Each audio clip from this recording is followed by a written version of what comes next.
Qu'est-ce qui te mène vraiment à l'épuisement que tu es en train de vivre aujourd'hui? Je vais t'expliquer un petit peu comment moi je l'ai vécu quand je suis passée par là. Ce que je vivais à ce moment-là, je crois que je voulais, je sais pas si tu vas te reconnaître dans ce que je vais te dire, mais je voulais tout faire bien. Je disais jamais non aux gens parce que je j'osais pas dire non. J'essayais de tout porter, le travail, la maison, les émotions des autres. Je faisais vraiment semblant que tout allait bien, même quand, quelque part, quand je rentrais à la maison, je m'effondrais souvent à l'intérieur, en fait. Beaucoup de femmes font la même chose que moi, beaucoup de mes clientes m'en parlent. Elles confondent souvent être forte et ne jamais s'écouter. Et moi, je l'ai fait moi-même, hein. Je l'ai vraiment vécu, donc je sais de quoi je parle.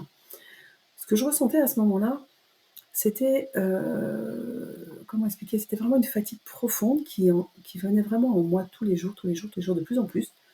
Mais pas juste en fait au niveau du cœur, mais vraiment au niveau de mes émotions, au niveau de mon cœur. J'avais une impression de ne plus avoir d'énergie, de ne plus savoir qui réellement j'étais. Ce vide intérieur, pour moi, cette envie de parfois de tout arrêter, parfois juste pour respirer, mais j'étais complètement perdue. J'étais vraiment épuisée, vraiment un épuisement qui était là. Mais c'était pas un épuisement dû à une course que j'avais fait ou autre, c'était vraiment un épuisement sur la longueur de mon corps. Ce que tu peux ressentir dans ces moments-là, ce n'est pas une faiblesse pour moi, c'est vraiment un signal que ton corps te dit: «Attention, reviens à toi». C'est vraiment un signal d'alerte pour te dire: «Attention», quand tu es vraiment dans un épuisement qui est long, c'est vraiment pour te montrer qu'il faut que tu fasses attention. Moi, je l'avais pas compris à ce moment-là.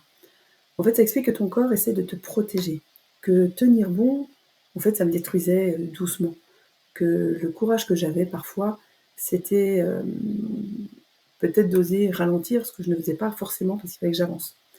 Quand ton corps te dit stop, en fait, c'est qu'il t'aime vraiment. Il te ramène à l'essentiel, c'est-à-dire à toi. Donc c'est pas du tout un épuisement pour te dire, c'est pas bien, c'est au contraire pour te montrer qu'il faut que tu t'écoutes. Moi, ce que j'ai découvert par rapport à cet épuisement, l'épuisement n'était pas une fin, c'était pour moi un passage, qui était compliqué, hein, c'était pas facile, hein, attention, hein. Mais cet épuisement était vraiment un passage pour que je comprenne des choses sur ma vie. Cet épuisement, il m'a obligée à me reconnecter à moi, à mes besoins, à retrouver quelque part ma paix. C'est ce moment-là qui m'a vraiment menée vers, vraiment mon vrai éveil. Si toi aussi tu traverses ça, ne cherche pas, surtout pas, à remonter trop vite. Cherche vraiment à remonter la pente, mais lentement. Te dis pas: «Il faut que j'aille vraiment, faut vite que ça aille mieux». Non, fais des petits gestes tous les jours, des petites étapes tous les jours. Ce que je peux te dire et te laisser là, c'est pour moi, tous les gens qui passent par cette phase d'épuisement ou ce moment d'épuisement, tu n'es pas cassé. Tu es juste fatigué d'avoir trop donné pendant des jours, des semaines, des mois, des années. Et ça, ce qui est bien, c'est que tu peux le transformer. C'est pas facile, mais tu peux le transformer. Je vais te donner déjà un petit exercice très simple. Commence par faire une chose simple aujourd'hui. Tu peux repose-toi sans culpabilité, même 10 minutes. Vraiment, essaye de ne pas prendre ton téléphone, de te poser pour toi. Soit tu peux écouter de la musique, tu te poses 10 minutes, soit regarder à l'extérieur, soit voir un paysage, soit être chez toi, être tranquille avec une bougie ou autre. 10 minutes par jour, c'est rien si tu le prends en étant vraiment là, sans penser aux courses, à tout ce que tu dois faire, et cetera. Vraiment 10 minutes où tu laisses ton cerveau en mode off. Pour moi, c'est déjà un acte de guérison. Si on arrive à le faire un petit peu tous les jours, on se reconnecte à soi et ton corps va pouvoir te dire merci aussi par rapport à ça.